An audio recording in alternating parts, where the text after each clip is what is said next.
আসসালামু আলাইকুম my dear student, চলে আসলাম তোমাদের জন্য ফিজিক্সের তাপগতিবিদ্যার পর্ব 2 নিয়ে। আগের ক্লাসে কিন্তু আমরা ম্যাথগুলো সমাধান করছিলাম। এই ক্লাসটা কিন্তু অনেক বেশি ইম্পর্টেন্ট, কারণ এখানে আমরা অ্যাডমিশন এবং এমসিকিউ এর জন্য যে কোশ্চেনগুলো আসে বেসিক থেকে সেগুলো পড়াবো। সো ভাইয়া সবাই মনোযোগ সহকারে পড়ো, ক্লাসগুলো দেখো, ইনশাল্লাহ তোমার অনেক উপকার হবে। ক্লাসটা স্কিপ করো না।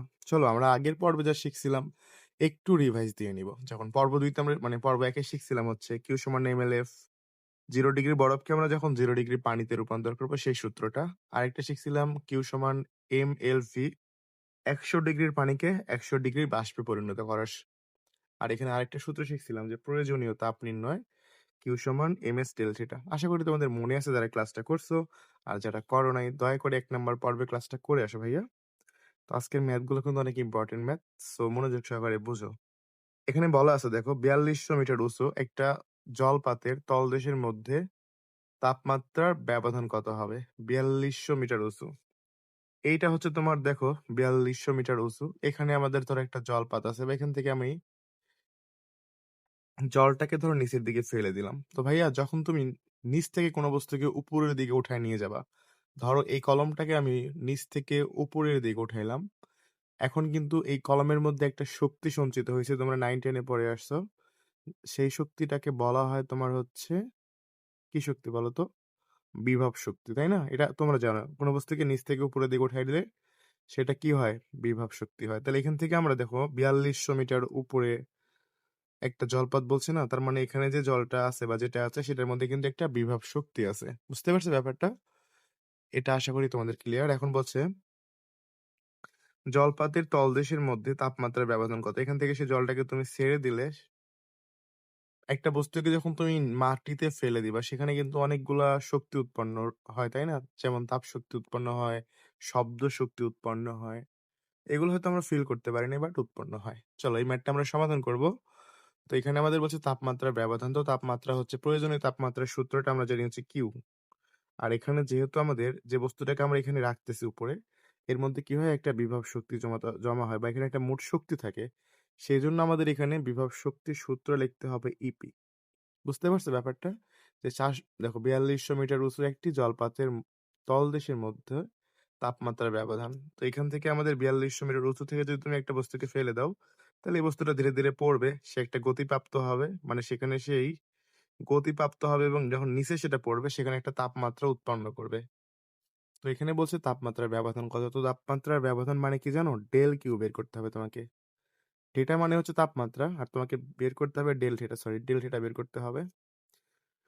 আর এস সমান কত হয়? 4200 হয়, তোমরা জানো। তো আমরা এখান থেকে just Q equal to EP লিখছি। এবার দেখো আমরা কিউ সমান কি জানি বলো তো? এম এস ডেল থিটা, এটা আমরা জানি সবাই। আর ইপি সমান আমরা কি জানি বলো? এম জি এইচ, এই সূত্র জানি, এটা 19-এ শিখে আসছো। তো এখান থেকে তুমি কি ডেল থিটা বের করতে পারবা না? সবাই পারবা জানি আমি।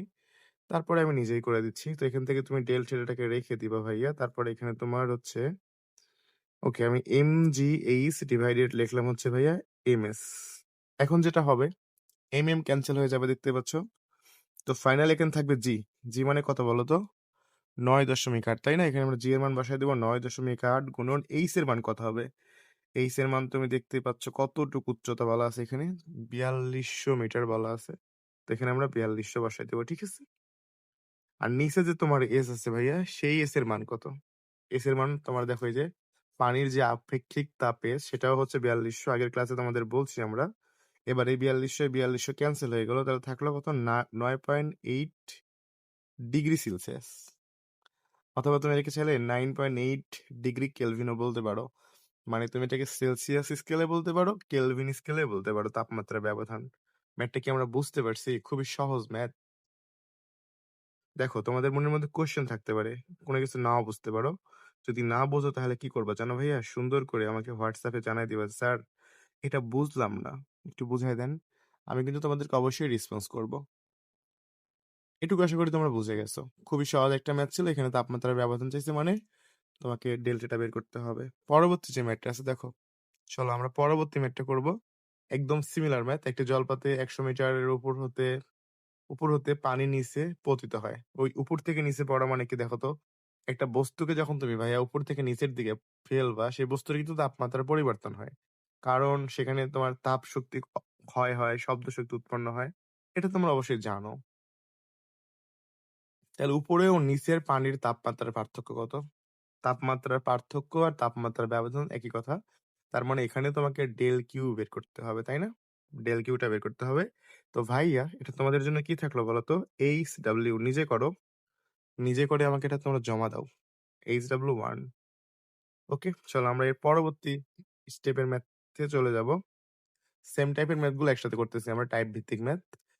একটি জলপাত ৯০০ মিটার উঁচু যদি ধরা হয় পানি পতিত হওয়ার গতিশক্তি অর্ধেক তাপে পরিণত হয়, তাহলে তাপমাত্রার বৃদ্ধি কত হবে? তো এই যে ম্যাথটা করতে গেলে আমাদের তো আসলে কিউ সমান ইপি লিখতে হবে আগের মতোই যেহেতু ম্যাথটা, তাই না?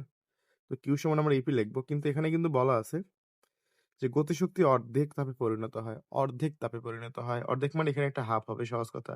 এখন অনেকের মনে প্রশ্ন আসবে, স্যার এখানে তো গতিশক্তি লেখা আছে, তাহলে আমরা ইকে লিখবো, আপনি ইপি লিখছেন কেন? তাই না? এটা তোমাদের মনের মধ্যে চলে আসতে পারে।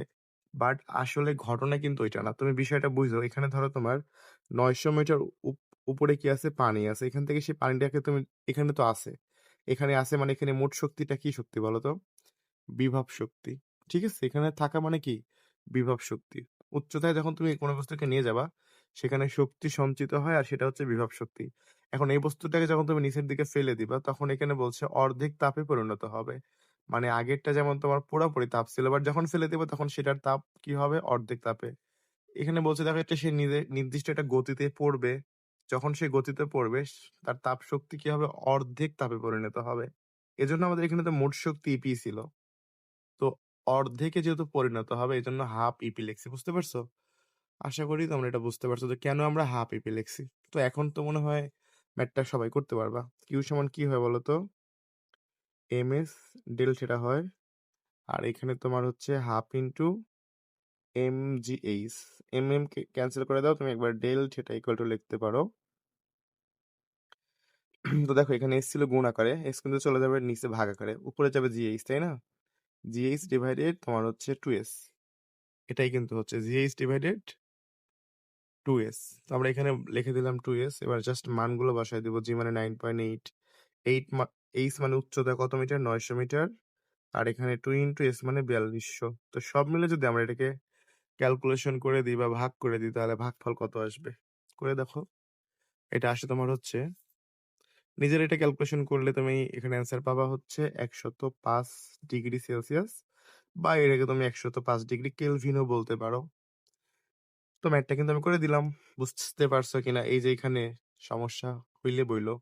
এটা কিন্তু পরীক্ষার সময় এমসিকিউ তে চলে আসতে পারে। বুয়েট ভর্তি পরীক্ষা বা যেকোনো ভর্তি পরীক্ষার জন্য কিন্তু অনেক বেশি ইম্পর্টেন্ট। এখানে কিন্তু বলা হয়েছে যদি ধরা হয় পতিত পানির গতিশক্তি, যখন পানিটা পড়তেছে পানিতে একটা গতি নিয়ে পড়ে, বাট এখানে যখন সে ছিল তখন তার বিভব শক্তি ছিল। বুঝতে পারছো? এই জন্য বিভব শক্তি ধরেই হিসাবটা করতে হবে। আমরা তো আসলে নিচের দিকে গতিশক্তি বের করতেছি না। এটা মনে রেখো।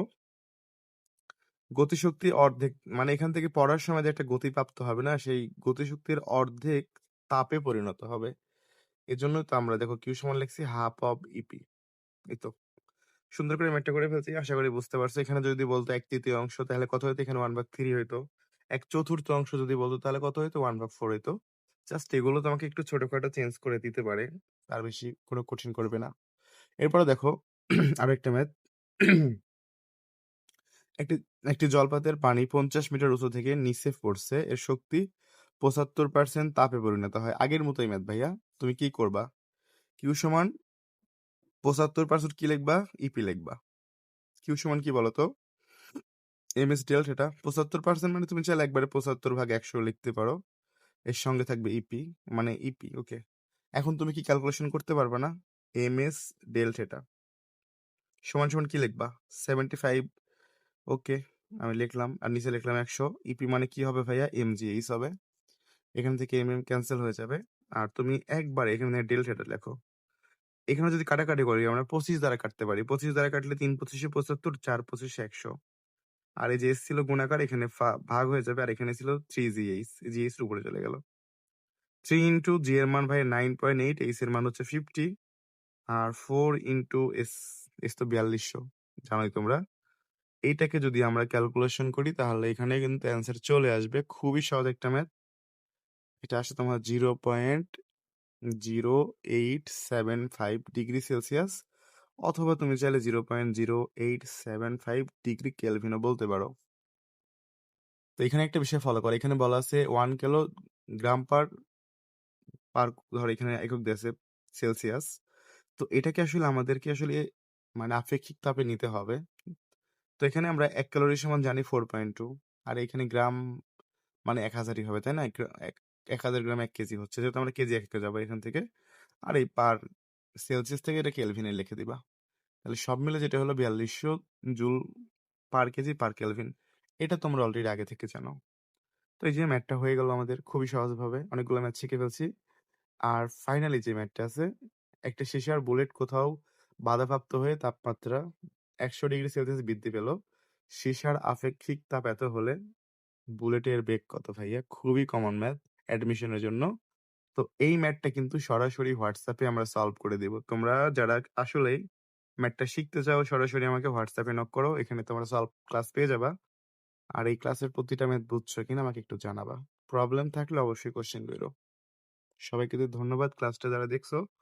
যদি পারো ভাইয়া শেয়ার করে দিও।